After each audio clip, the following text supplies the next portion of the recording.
지난 시간 마지막에 우리는 물리학이 뉴턴에서부터 시작했다.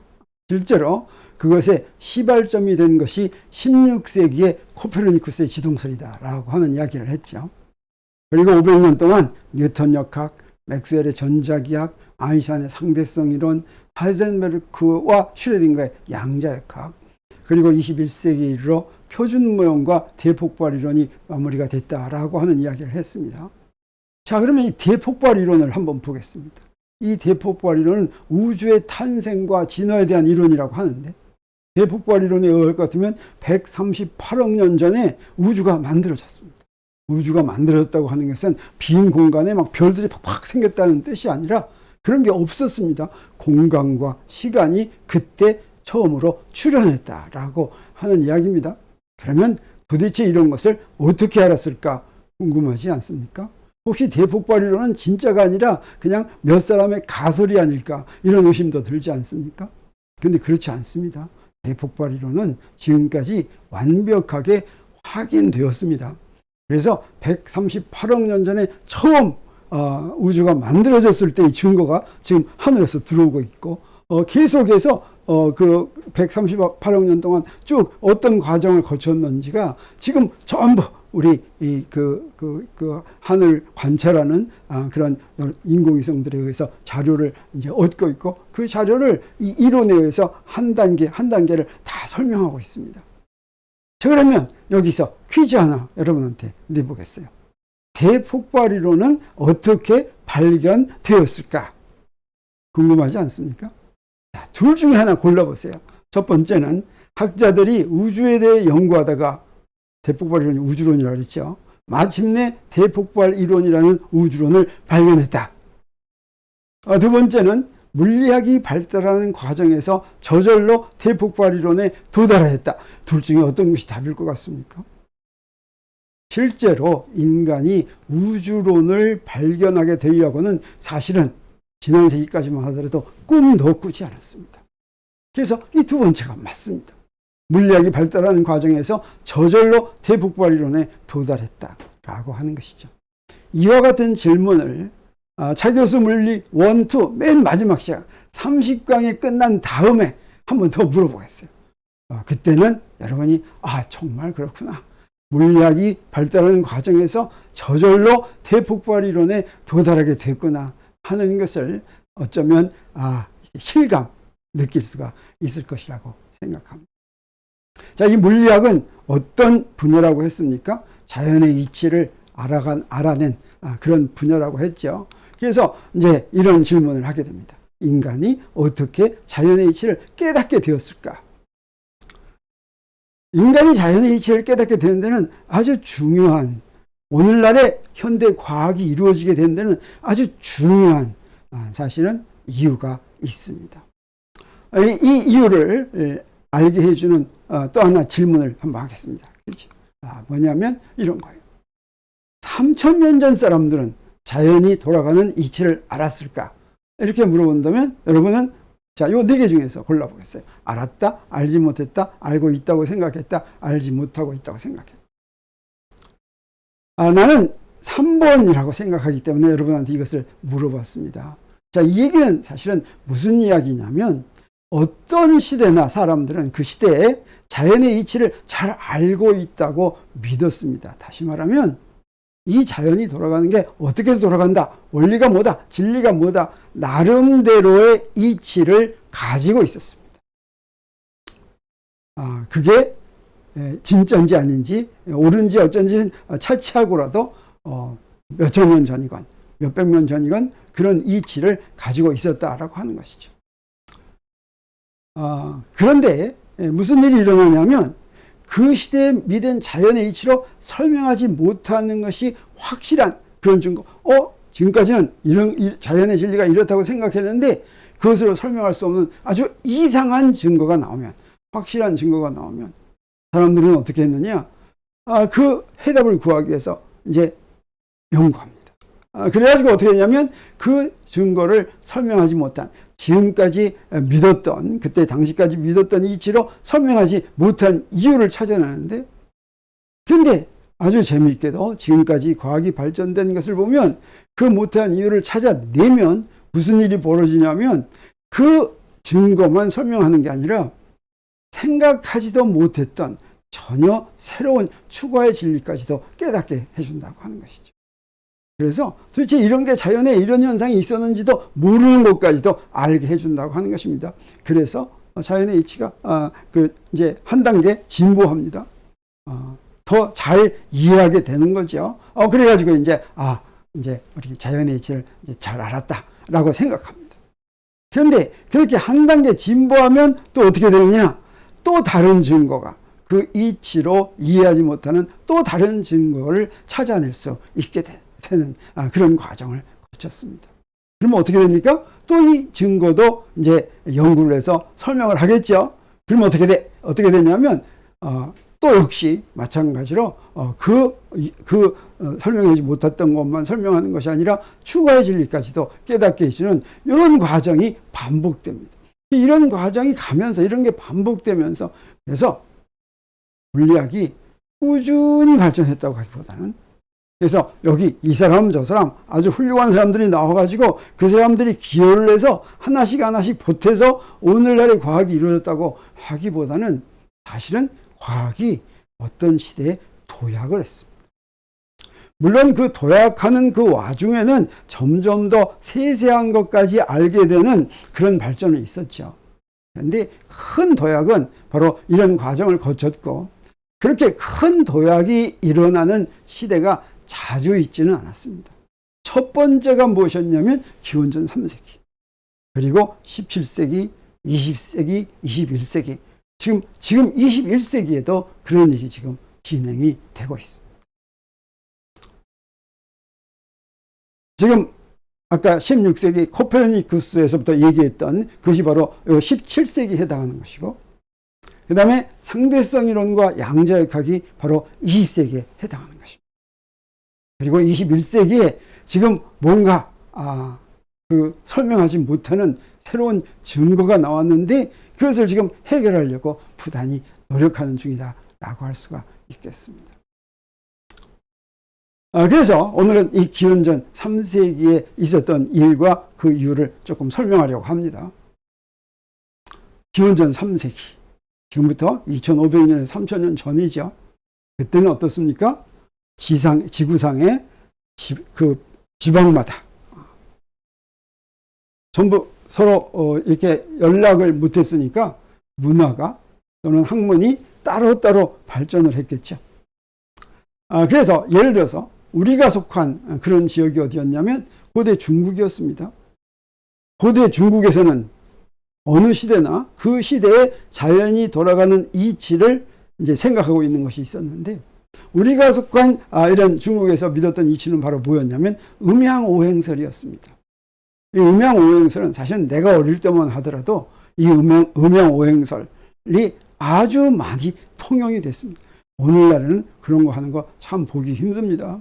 내가 어렸을 때만 하더라도 집안에서 누가 돌아가시면 이제 산소를 정하죠. 산소를 정할 때 이 음양오행설에 맞도록 산소자리를 정하지 않으면 큰일 납니다. 모든 것을 이 음양오행설로 다 설명할 수가 있었습니다. 그런데 이건 상당히 오래전에 나온 것입니다. 알려지기로는 중국 고대 신화에 등장하는 복희가 음양설을 제안했습니다. 그리고 오행설은 기원전 2000년, 상당히 오래죠. 기원전 2000년이면 지금부터 한 4, 5천년 전이죠. 중국의 하해우라고 하는 사람이 발언한 오행설, 요 두 개를 합쳐가지고 이제 음양오행설 이렇게 체제를 구축한 것은 기원전 500년경 춘추 전국시대에 제나라 추연이 이렇게 정리했다 이렇게 알려져 있는데 이제 이런 것들이 이제 쭉 시간이 흐르면서 발전을 하겠죠. 근데 나중에는 또 얘기하겠지만 음양오행설이 발전해가지고는 오늘날의 과학이 만들어지기가 어려운 그런 구조입니다. 내가 아까 얘기했던 그런 물리학이 발달하는 과정이 음양오행설로는 거의 불가능합니다. 그런데 그것을 가능하게 했던 데가 어디냐면 사실은 오늘날의 현대과학이 일어날 수 있게 그 맨 처음 했던 발원지, 이 발원지가 바로 고대 그리스입니다. 고대 그리스는 유럽에 있는 나라죠. 여기 아테네, 이 아테네는 도시국가. 이 아테네에서 요 지방입니다. 요 작은 지방, 당시에 별로 알려지지 않은 지방이에요. 저 지구 전체로 봐서는 별로 알려지지 않은 지방이죠. 중국은 어떻습니까? 굉장히 넓었죠. 그리고 많은 민족을 거스리고 있었죠. 이 고대 그리스의 아테네는 조그만 도시국가. 여기에서 믿었던 자연이 돌아가는 이치는 중국 지방에서, 또 우리를 포함한 중국 지방에서 믿었던 음양 오행설처럼 그렇게 복잡한 것이 아닙니다. 간단했어요. 사실은 누구나 어느 정도는 그렇게 생각할 수 있었던 것인데, 그게 바로 뭐냐면, 잘 모를 때, 복잡해서 전혀 모를 때 당연하게 생각할 수 있는 것입니다. 신이 모든 자연현상과 인간사를 좌지우지한다고 믿었습니다. 이건 그냥 그랬겠거니야 라고 생각하는 정도가 아닙니다. 확실하게 믿었던 거예요. 우리가 이 이야기는 무엇을 우리가 잘 아냐면 그리스 로마 신화로 우리가 잘 알죠.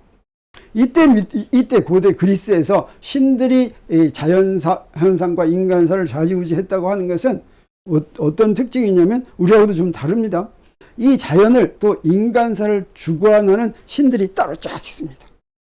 그래서 제우스를 정점으로 해가지고 신들이 쫙 이렇게 나눠서 행복을 관장하고, 하늘을 관장하고, 바다를 관장하고, 사랑을 관장하고, 이런 신들이 따로따로 있죠. 그러면 사회가 점점 복잡해지면 어떻습니까? 새로운 사회 현상이 나옵니다. 자, 그러면 제우스가 어디 가서 바람을 피워가지고 또 다른 신을 하나 만들어가지고 그 신이 그 현상을 지배하게.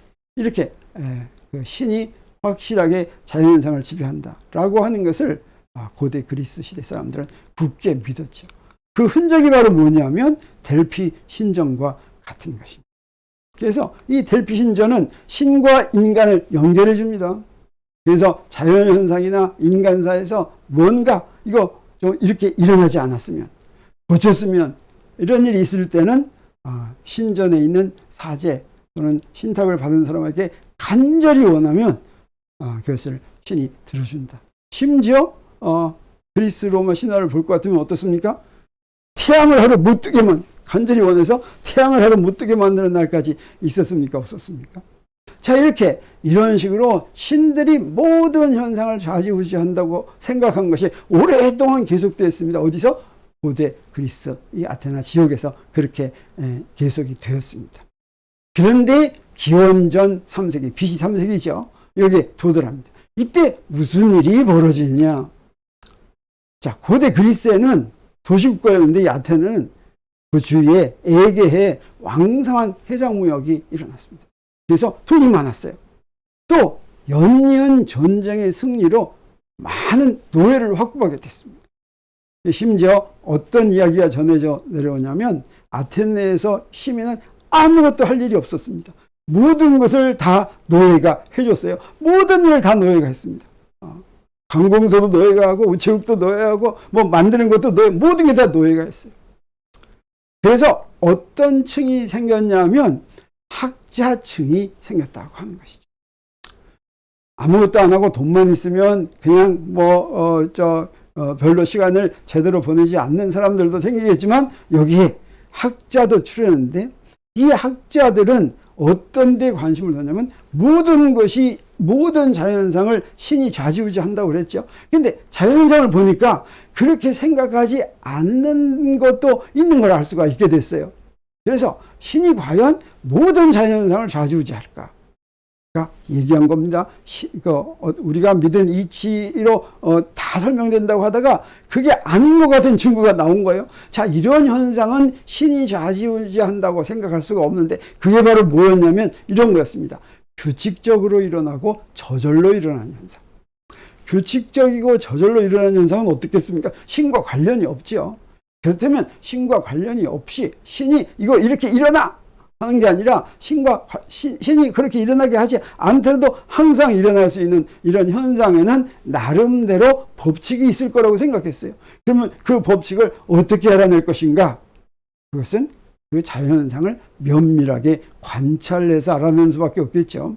그래서 고대 그리스 시대에 출현한 이 학자들은 자연현상을 면밀하게 관찰하면서 나름대로 자기의 생각을 발표하고 그것을 발표하는 그런 이제 학교라든가 이런 것들이 생기게 된 것입니다.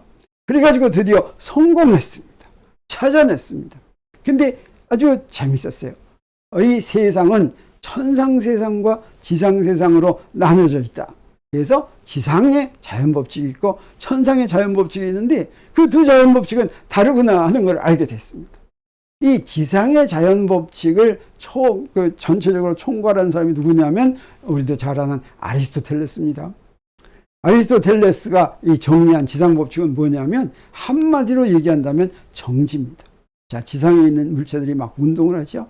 운동하다가 우리가 어떤 데에 관심을 둔다고 그랬습니까? 저절로 일어나는 규칙적인 현상이라고 그랬죠. 저절로란 뭐냐? 지금의 말로 얘기한다면 힘을 주지 않은, 건드리지 않은, 가만 놔두는 겁니다. 가만 놔두면 봤더니 어떠냐면 어떤 물체든지 가만 놔뒀더니 움직이던 물체도 안 움직인다라고 하는 거죠.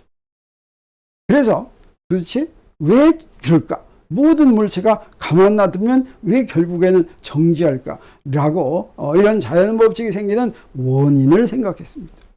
그 원인은 신을 떼지 못했어요. 그래서 신과 연관지어서 자, 지상세계는 인간이 사는 세상인데 인간은 불완전한 세상이고 또 인간은 어떤 특징이 있습니까? 인간은 영원히 살지 못하죠. 나서 죽죠. 근데 인간은 어떻습니까? 나서 죽을 때 고향을 찾아가서 죽죠. 마치 이런 지상세계도 인간의 세상처럼 모든 물체도 자기 고향으로 찾아가서 쉬는 게 이게 지상법칙의 특징이다. 이렇게 설명한 것입니다. 그래서 면밀하게 관찰해서 법칙을 찾아낸 다음에 그 법칙이 그런 법칙이 왜 성립하는지를 이렇게 설명한 것입니다. 그래서 움직이던 물체도 마지막에는 반드시 정지한다고 믿었습니다.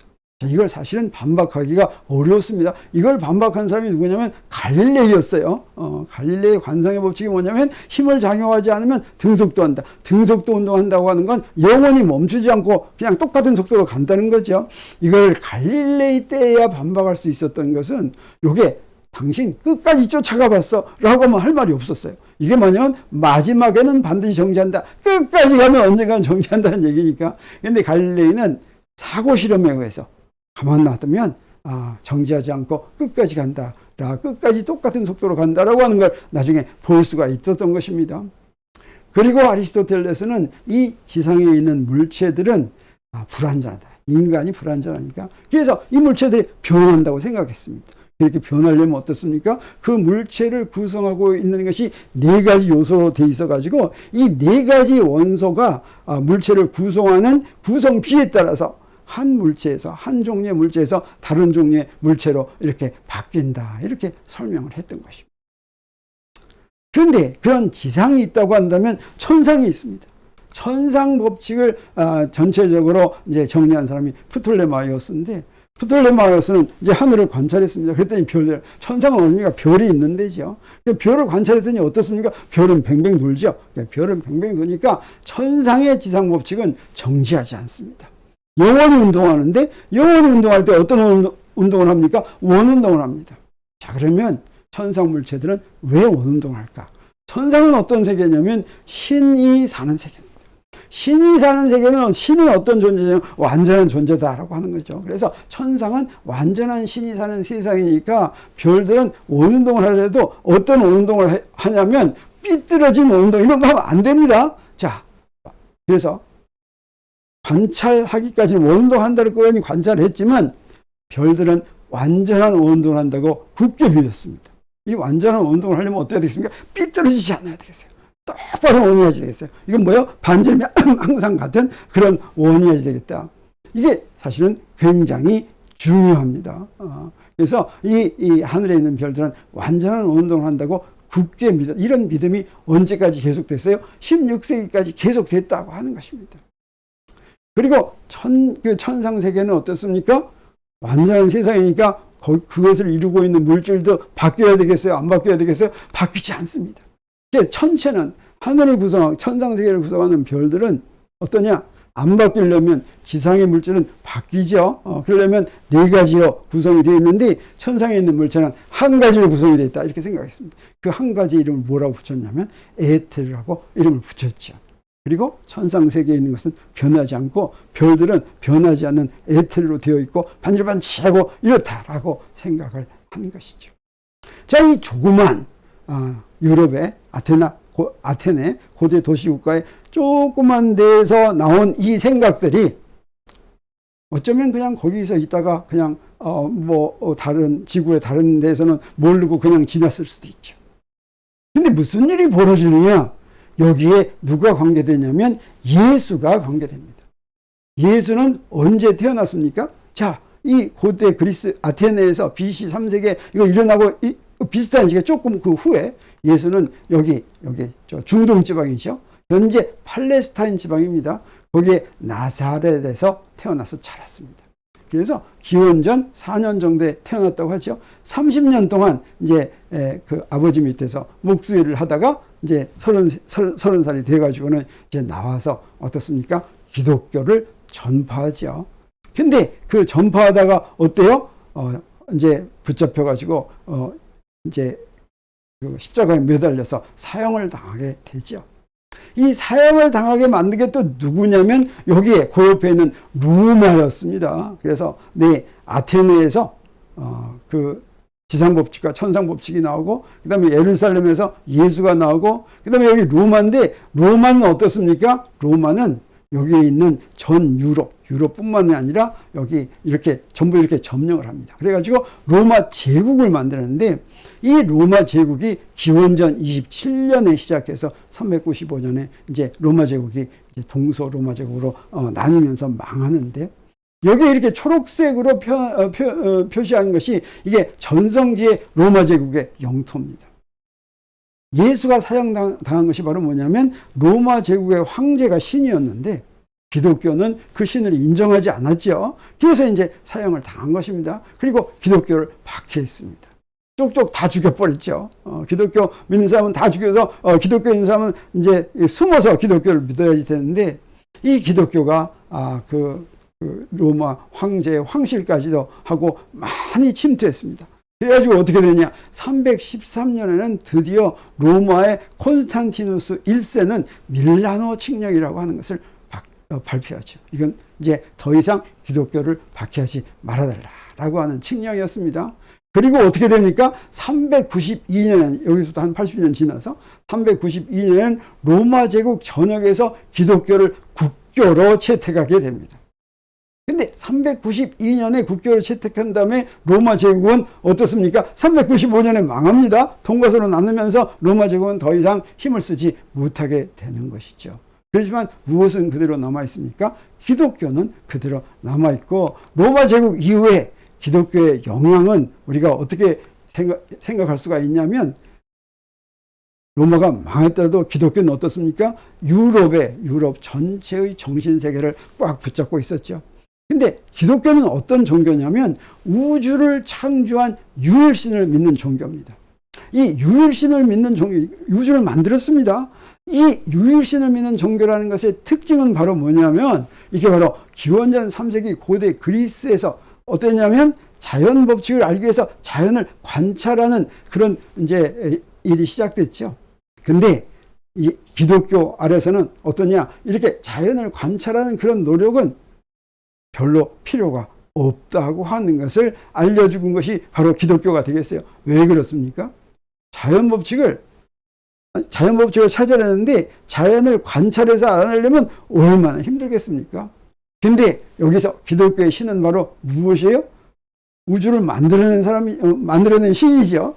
그래서 이 만들어낸 신한테 자연 법칙이 무엇이냐고 물어보면 되겠죠. 그래서 자연 법칙을 알기 위해 자연을 관찰하기보다는 하나님한테 물어보는 것이 훨씬 자연스럽다라고 하는 것을 알게 된. 그래서 중세를 우리가 무엇이라고 부르냐면 과학의 암흑시대다라고 부르는 이유도 바로 여기에 있습니다. 더 이상 고대 그리스와 같은 그런 왕성한 자연 탐구가 이루어지지 않았다고 하는 것이죠. 그렇지만 여기서 오늘날의 과학이 태어나게 하는 진짜 원동력이 여기서 나옵니다. 바로 그게 무엇이냐면 신이 창조한 우주의 자연현상이 돌아가는 이치는 간단하고 논리적일 것이라는 믿음이 생겼습니다. 이때부터. 그래서 자연현상을 설명하는데 자연현상은 굉장히 복잡하지만 이걸 설명하는 게 아주 복잡할 것이다 라고 생각하지 않았습니다. 간단한 근본 진리를 찾아내면 그것으로 모두 다 설명할 수 있을 것이라고 하는 그런 생각이 여기서 심어지게 된 것이죠. 그리고 더 중요한 게 있었습니다. 고대 그리스 시대 때 천상법칙과 지상법칙이 나왔죠. 천상법칙은 무엇입니까? 하늘에 있는 별들은 전부 원운동한다. 그것도 완전한 원운동한다라고 하는 것이고, 지상법칙은 어떻습니까? 움직이던 물체도 결국에는 정지한다라고 하는 것이죠. 이것은 기독교하고는 아무 상관이 없는 것이었습니다. 그런데 중세를 거치면서 바로 이런 로마 제국에서 기독교를 국교로 받아들이면서 교회가 그 모든 정신 세계를 지배하는 그런 시기를 거치면서 바로 이런 천상법칙과 지상법칙이 무엇이 되었냐면 기독교의 교리의 대접을 받은 것입니다. 교리라고 할 때는 경전에 나와 있어야 되죠. 근데 이 천상법칙과 지상법칙은 기독교의 경전이 바로 뭡니까? 성경이죠. 성경에 그런 말 안 나와 있습니다. 근데 어떻습니까? 잘 아는 것처럼 이런 천상법칙과 지상법칙을 부정하면 중세 때는 어때요? 종교재판을 받고 화형받고 이런 일이 벌어졌습니다. 그게 바로 뭐냐면 이 천상법칙과 지상법칙이 바로 교리로, 기독교의 교리로 대접받았기. 바로 이런 과정을 거쳐서 아까 내가 이야기했지만 중국 지방에서 음양오행설은 그게 발전해서 오늘날의 과학으로 이룰 수 있는 그런 이제 징조가 별로 보이지 않았지만, 네, 아테네에서 시작한 신들이 모든 자연상을 좌지우지한다는 데서부터 시작해가지고 한 단계 BC 3세기에 기원전 3세기에 천상법칙과 이 지상법칙, 이것은 발전해서 오늘날의 과학으로 이어질 그런 토대를 이런 기독교 시기를 거치면서 이제 확고하게 만들었다라고 하는 것을 우리 여기서 알 수가 있게 되는 것입니다. 자, 그러면 16세기와 17세기에는 또 어떤 일이 벌어졌는가 하는 것을 다음 시간에 공부하기로 하겠습니다. 감사합니다.